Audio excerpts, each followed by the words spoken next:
Hi, it's Penny Black and Jill Foster here for your next PB&J card class. Today I'll be just sharing a quick tip on coloring Penny Black critter stamps using watercolor pencils. And I will be using a new stamp here called Garden Critters. And this is a look at the finished card with the bunny that we'll be coloring right on the center. So to begin, I've already stamped my image using Ranger Archival ink onto watercolor paper. And I'm going to be doing all of my coloring with Faber-Castell Design Memory Craft Art Grip Aquarelle watercolor pencils. And I'm just starting by coloring where I want the darkest areas to be. And I'm using sort of a golden yellow color. We'll be layering some more brown on top of this. When I color down, I press pretty hard so that I'm getting a lot of pigment onto the paper. If you want a softer look with your watercolor, just press a little bit lighter and you'll have a little bit lighter look when you add your water.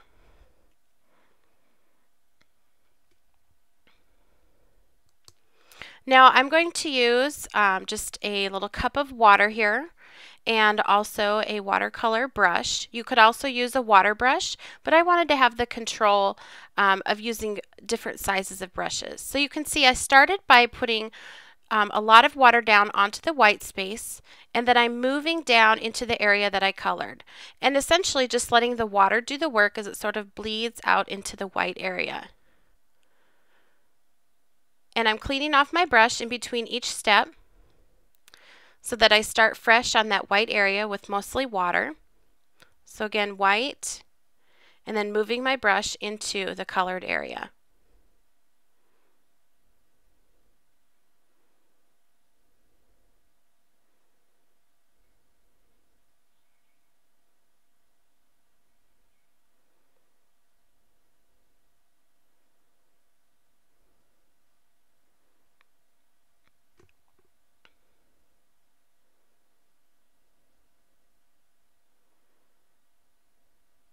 Now, if you need to lift some color, you can see there I'm just taking a paper towel and I'm making sure that my brush is pretty dry, and I can go in and remove some of that color while the water is still wet before it's dried.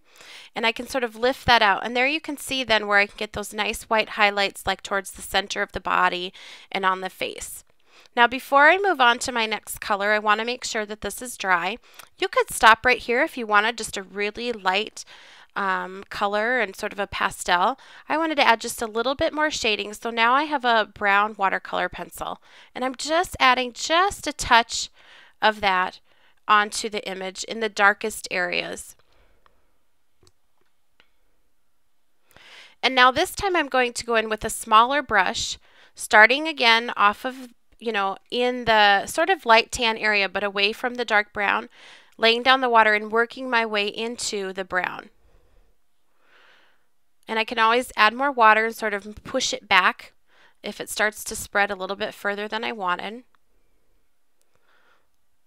So starting off of the brown and working my way up to it.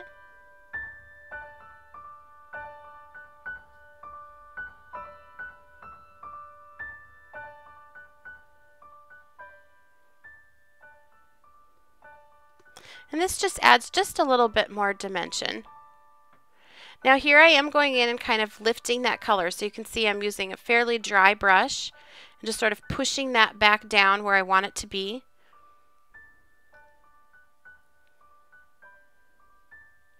And if it's dried already, just re-wet your brush and you can go in and sort of move it a little bit more.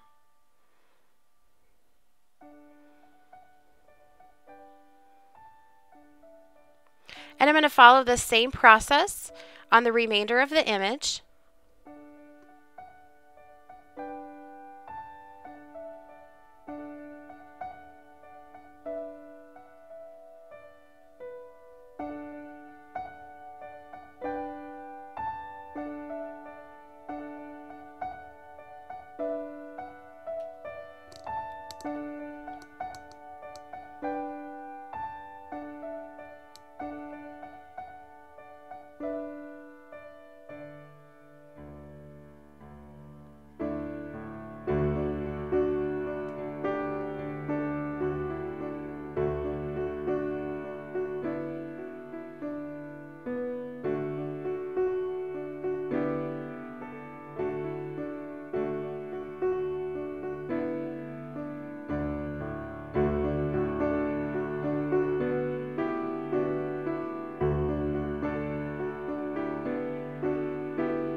Now here's another technique.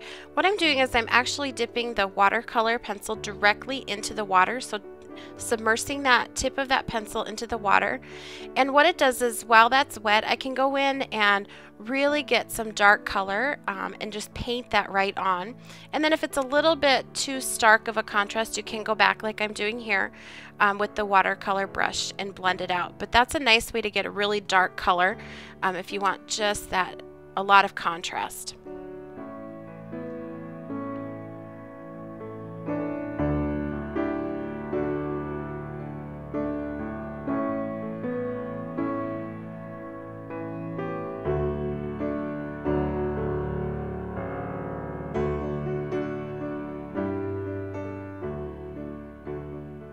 And this is another technique. If you want a really light wash, color with your colored pencil onto the side, and I'm cutting this out so it doesn't matter.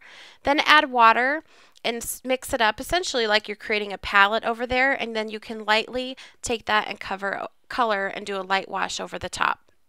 So here's another look at that rabbit bunny. Cut him out and added him to the center of the card. And I use the same technique to color the other critters on these cards here. Thanks so much for watching.